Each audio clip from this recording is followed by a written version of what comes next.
So for these old schools, we'll be talking about reducing fractions, integers, integers, and then rounding. Okay, so we've already done rounding over here. We've done integers, and then we're just adding this reducing fractions part. Okay, so let's talk about reducing fractions first. So when you reduce a fraction, like you have 2/10 or 6/8 or 24ths, what you have to do is you have to find the highest number that you can divide into both of them. Okay, so I normally start with the smallest number here, 2. Okay, I can divide 2 by 1, right? You can divide anything by 1, but I can also divide 2 by 2. Can I divide 10 by 2? Yes. So I can reduce this by 2.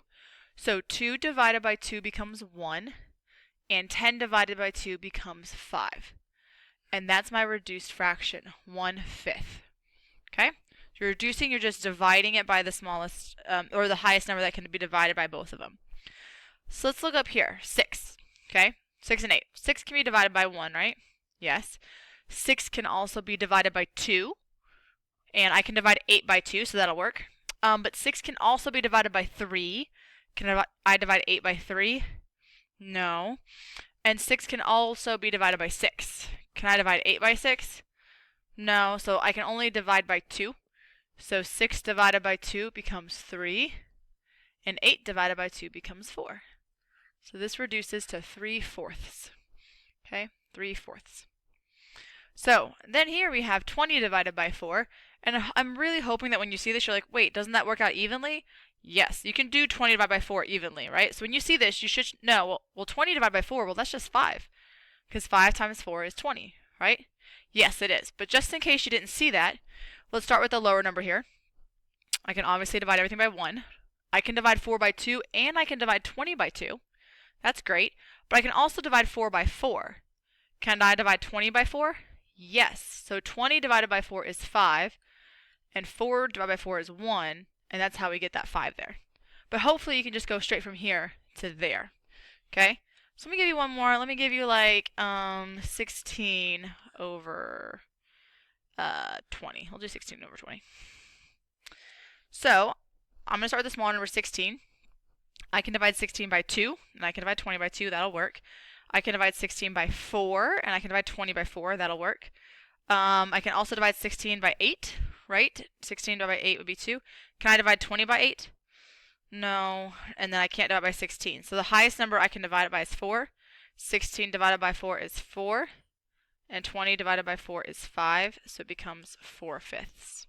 So just reducing the fraction. Alright, so now integers. So we're still having some students really struggle with integers. We'll talk about this together. Okay? So 10 plus -5.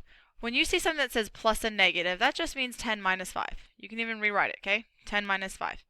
So if you're really struggling with this kind of stuff, you need 2 options, okay? Number 1, your first option is you can draw a number line. If that's what you really need to do, okay? You can have a number line there, alright?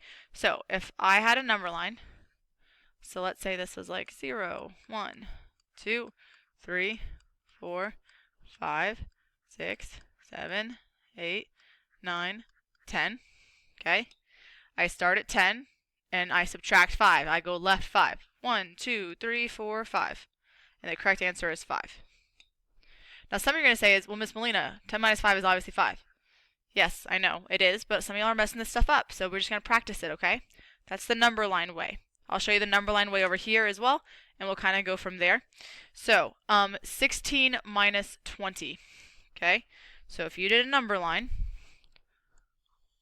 okay, it's going to be a big number line. I'll kind of count by 2's. Let's say, I know we're going to go in the negatives, so I'm just going to show you. So let's say -6, -4, -2, 0, 2, 4, 6, 8, 10, 12, 14, 16. Okay? So I'm at 16, and I need to subtract 20, go down 20. So since I counted by 4, I'm going to go down 20. 2, 4, 6, 8, 10, 12, 14, 16, 18, 20. Right there at -4. And -4 is the correct answer. Okay? And then the last one, you do -3 plus -6. Remember from over here, plus negative just means minus, right? So this means -3 minus 6. So if I were to draw a number line, so I know I'm going to go to the left of that. So let's just say I start at -10, -9, -8, -7, -6, -5, -4, and -3. So -3. So when I'm at -3, and I have to minus 6, I go 1, 2, 3, 4, 5, 6, and I'm at -9. And -9 is the correct answer. Okay? So if you cannot figure this stuff out in your head, one option is a number line. Okay? And sometimes in my head, I don't draw it out, but I like mentally picture a number line and then like figure it out from there. Okay? That's one way. Now, that's kind of painstaking. That's a lot of drawing if you need to draw it out. So there is another way to get those, and I'm going to show you that right now. And that is to remember the rules. Okay? So the second one is the rules. Here are the rules.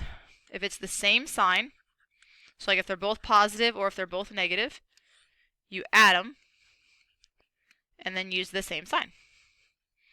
Okay? So for example, these are different. That's a positive and then minus, so that's different. These are different, positive, minus, but these are the same, negative and minus, right? Those are the same. So if they're the same sign, you just add them. What is 3 and 6? Well, 3 plus 6 is 9, right? 9. And then use the same sign. They're both negative or subtracting, so put that there, which is the same thing that I got there. So same sign, you add them together, and then you use the same sign. If they're different signs,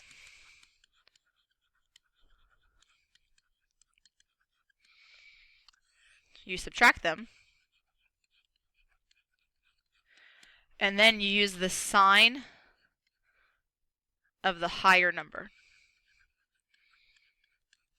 If they're different signs, you subtract them and then use the sign of the higher number. So yet again, for example, this is a positive 10 and a negative 5. So we just subtract them. 10 minus 5 is 5, right? And then out of these two numbers, the higher number is 10, and it's positive, so it's positive 5. Same answer, just a different way to get there. Okay? Same with these two. I have 16 and 20, right? One's positive, one's negative. So I would use, they're different signs, so I subtract them. And so 20 minus 16 is just 4. And then the higher number here between these two is the 20, right? And since 20 is minus or negative, it needs to be -4, which is how that works out there. So let me show you just like two more of those, because that can be tricky for sure. So let's say we had -7 plus 12. Okay, -7 plus 12. Well, these are different signs, so I subtract, and 12 minus 7 is 5. Okay? But then we use the sign of the higher number. So out of 7 and 12, 12 is higher, and since it's positive, it is a positive 5. Okay?